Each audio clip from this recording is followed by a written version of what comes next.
Hey,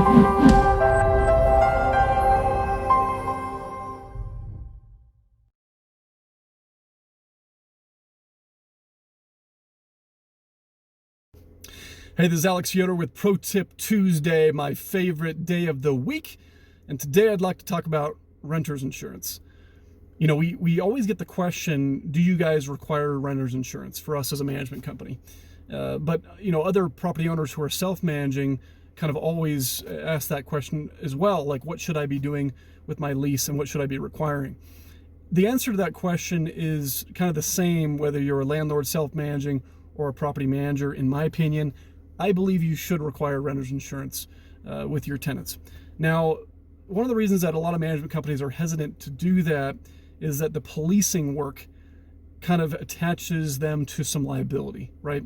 If the tenant gets a policy and then cancels the policy and we don't know about it, and then there's an issue, the homeowner may get upset and there may be some kind of liability that you didn't know and that you didn't do anything about it.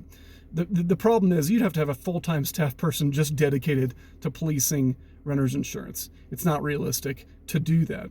So when you require that of the tenant, you should also have in your property management agreement that you do not police or guarantee that they will have it.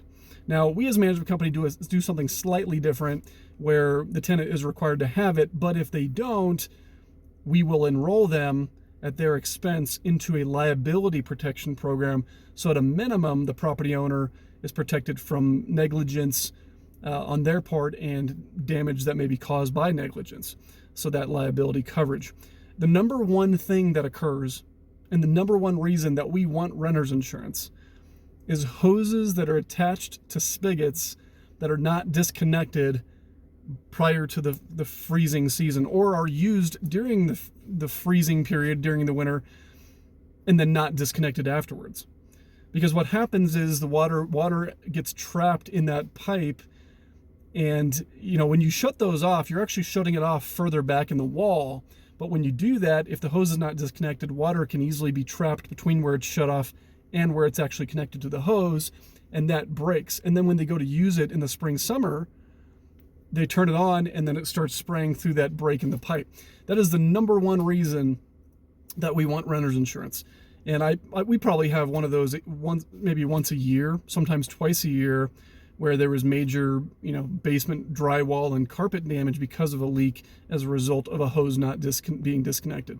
So that's kind of my second tip here in this video is you should not only have it in your lease that hoses need to be disconnected, you should definitely have in your calendar to remind your tenant to disconnect the hose prior to a freeze for the year. Do that at least once, maybe 2 times or 3 times. Remind them over and over until it's been disconnected. That is my recommendation. And some people still may not read or still may not listen or may simply forget, but at least you have that liability protection in place at a minimum. So if there's an issue, you can kind of hopefully have the tenant file that insurance claim through their policy, and it's simple and easy. Now, there are some cases where the tenant may combat the claim that they are liable, and even if it's very clear that there wasn't an issue prior and there is an issue now, it can be tricky, and you may end up still filing a claim and letting the insurance companies fight it out. But in most cases, that doesn't happen. In most cases, they say, well, shoot, I should have not used the hose.